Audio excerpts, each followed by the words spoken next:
त्यस्तै प्रकृतिको काम गर्ने हिसाबले नेपालमा अहिले भाषा आयोगको परिकल्पना गरिएको छ। तर यसको काम प्रष्ट किटान देखेको छ। सरकारी कामकाजको भाषाको रूपमा मान्यता पाउन पुरा गर्नुपर्ने आधारहरू निर्धारण गरी नेपाल सरकारले सुनाएको छ। अब सबै हामी आदिवासी जनजाति तथा मधेसीहरूको माग के भयो भने हाम्रो भाषा पनि सरकारी कामकाजमा प्रयोग गर्न पर्यो। अनि यो चाहिँ नि करिबन 20-25 वर्ष अगाडिदेखि अझ त्योभन्दा पुरानो तर पनि बहुदल आउन साथदेखिको माग हो।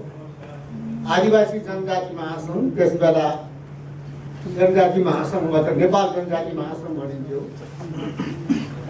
त्यसको अगुवाईमा जातीय संस्थाहरूले निरन्तर माग गरेको एउटा विषय र जुन एउटा मोनोलिङ्गुअलिज्म भन्छौँ, एक भाषा एक संस्कृति एक धर्म, यो नीति भएन राज्यको।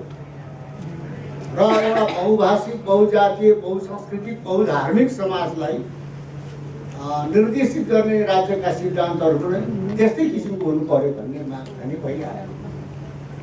अब यो सन्दर्भको माग चाहिँ अहिले संविधानमा कसरी पस्यो भने अहिले पनि सबै भाषाहरू सरकारी कामकाजका भाषा हुन सक्छन् भनेर भनिएन र एउटा किसिमको भाषिक असमानता चाहिँ अहिलेको संविधानले कायमै राख्यो।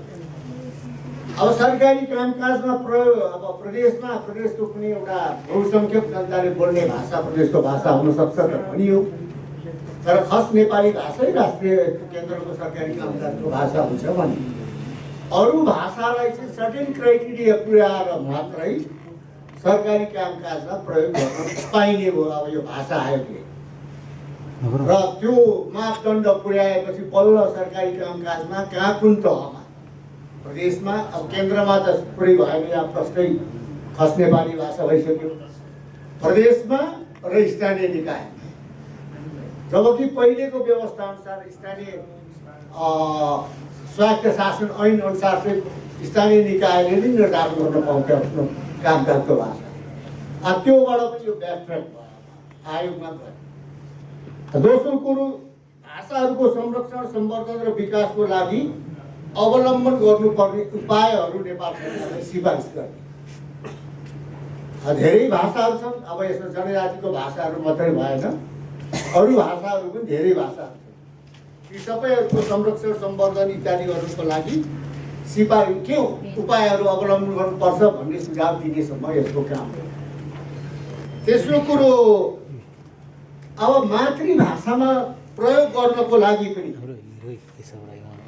शिक्षामा मातृभाषामा प्रयोग गर्नको लागि चाहिँ मातृभाषा प्रयोग माध्यमको रूपमा मातृभाषा प्रयोग हुन सक्छ कि सक्दैन भने त्यो स्तरमा भाषा छ कि छैन भनेर सिफारिस गर्ने काम पनि त्यसको संभाव्यत बारे पनि सरकारलाई सुझाव।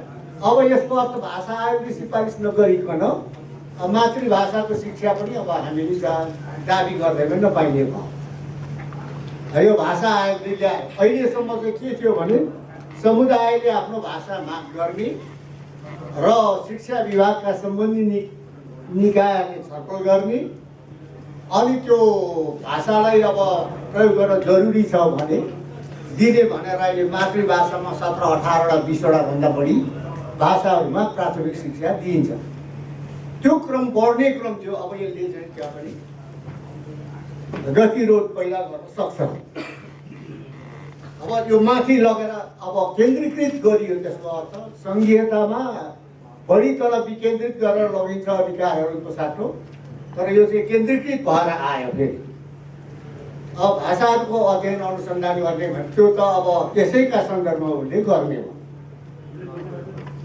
अब त्यसले गर्दा यो निकै एउटा जटिल कुरा के आयो भने नेपाल एउटा भाषिक बहुलवादतिर गइरहेको यसको गति थियो, त्यो गति चाहिँ फेरि पछाडि धकेलिँदै जाने सम्भावना बढी। जस्तो सरकारी कामकाजमा प्रयोग गर्न पाइने सरकारले प्रयोग गरेन भने पनि नागरिकले अड्डा अदालत या सार्वजनिक संस्थाहरूमा गएर आफ्नो भाषामा कुरा राख्न पाउने, त्यस्तो कुराहरूको हक चाहिँ सुरक्षित गर्ने कि नगर्ने भन्ने कुरा। तपाईँ हामीले के ख्याल गर्नुपर्छ भने यो भाषाहरूमा पूर्ण रूपमा प्रतिबन्ध चाहिँ चन्द्रशमशेरले मात्रै लाग्यो।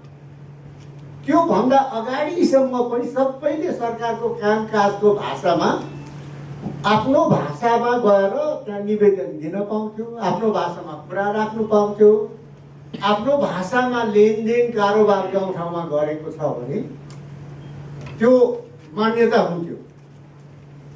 अब त्यो ठुल्ठुलो अब सांस्कृतिक डकुमेन्टलाई छोडेर कुरा गर्दा पनि र पछि चन्द्रशमशेरले जब गोर्खा भाषालाई नेपाली भाषा घोषणा गरेपछि चाहिँ अब कम्प्लिटली यो हुँदैन भने